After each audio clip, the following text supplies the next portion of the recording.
సంక్రాంతి సంబరాల ముసుగులో జరిగిన అశ్లీల డ్యాన్సులు, హద్దులు దాటిన విచ్చలవిడితనం, అసభ్యకరమైనటువంటి కొందరు వ్యక్తుల ప్రవర్తన, ఇవన్నీ వీడియోల రూపంలో సోషల్ మీడియాను ఊపేస్తున్నాయి.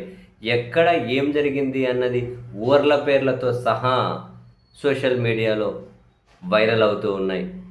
చాలా చోట్ల టాప్లెస్గా డ్యాన్స్ చేయాలని చెప్పి వేదికల మీద ప్రెజర్ చేయడం, 7 మంది ఉంటే మీరు నలుగురు ఇట్లా చేయండి, నలుగురు మొత్తం అయిపోయండి అని ఇటువంటివన్నీ సర్క్యులేట్ అవుతూ ఉన్నాయి. జాతీయ వ్యాప్తంగా కూడా కొందరు ప్రముఖులు దీని మీద తీవ్రంగా స్పందించారు. ఇదే మా నాగరికం, ఇదే మా మానవీయం అన్నారు. కొన్ని దగ్గరలో అయితే స్కూల్కి వెళ్ళే పిల్లలు కూడా ఎంత అసభ్యకరంగా ఆడవాళ్ళని తాకుతూ డ్యాన్సులు చేస్తున్నారో మనం చూస్తూ ఉన్నాం. స్కూల్కి వెళ్ళే పిల్లలు, చిన్న పిల్లలు కూడా నడువులు పట్టుకు తిప్పుతూ ఉన్నారు, ఇంకెక్కడో టచ్ చేస్తూ ఉన్నారు. ఇంత జరుగుతూ ఉంటే సరే, పోలీసులు ఏమీ స్పందించలేదు.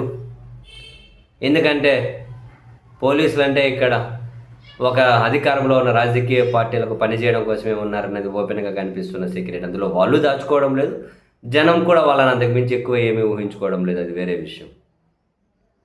అయితే ఇక్కడ మహిళా కమిషన్ అనే ఒక సంఘం ఒక అంటారు ఒక ఒక ఒక సంఘం ఉంటుంది కదా, ఒక కమిషన్ ఉంటుంది కదా, మహిళా కమిషన్ అని. బేసిక్గా మహిళా కమిషన్లు ఏం చేస్తాయి? మహిళల హక్కుల కోసం, మహిళల గౌరవం కోసం, మహిళల రక్షణ భద్రత కోసం పనిచేయాలి.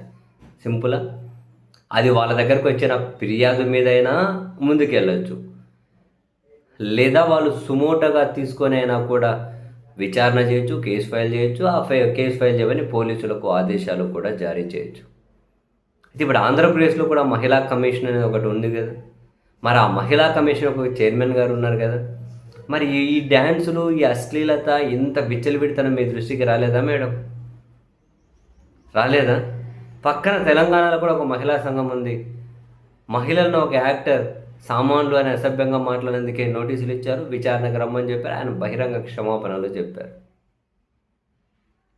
మరి ఇక్కడ అంతకు వందింతలు జరుగుతూ ఉంటే, ఇంత దారుణం జరుగుతూ ఉంటే, మహిళల గౌరవం నడి రోడ్డు మీద పబ్లిక్లో తాకట్టు పెట్టబడుతూ ఉంటే, డబ్బుల కోసం అని చెప్పి ఒక డబ్బులు అవసరం ఉంది అని చెప్పి వాళ్ళకు డబ్బుల కోసం ఏదో చేస్తున్నారు పాపం. ఇంత బహిరంగంగా వాళ్ళ మీద ఏ విధంగా ఎట్లా చేయాలి డ్యాన్సులు, ఏమేమి ఇప్పేయాలని ఇంత ఒత్తిడి చేస్తూ ఉంటే, చిన్నపిల్లలను కూడా ఇన్వాల్వ్ చేసి ఇవన్నీ చేస్తూ ఉంటే స్పందించాలని అనిపించలేదా మహిళా కమిషన్కి? అసలు దేనికోసం ఉంటారు వాళ్ళు ఆ చైర్లో? ఇంకా జనరల్గా దేనికోసం ఉంటారు? కనీసం మహిళల గౌరవం అనే విషయంలోనైనా కూడా రాజకీయ పార్టీలు అనే దాన్ని దాటి ఆలోచించలేరా? కనీసం మనకు సెల్ఫ్ సాటిస్ఫాక్షన్ కోసమైనా కొన్నిసార్లు మనం కూర్చున్న చైర్ గుర్తుకు రాదా? సెల్ఫ్ సాటిస్ఫాక్షన్ కోసమైనా బ్యాన్ ద పాలిటిక్స్ మనం ఆలోచించలేరా? ఆలోచించాలి అనే ఆలోచన వాళ్ళకి రాదా? ఆశ్చర్యం అనిపించింది. ఇంతవరకు కనీసం మహిళా కమిషన్ నుంచి స్పందన కూడా లేకపోవడం.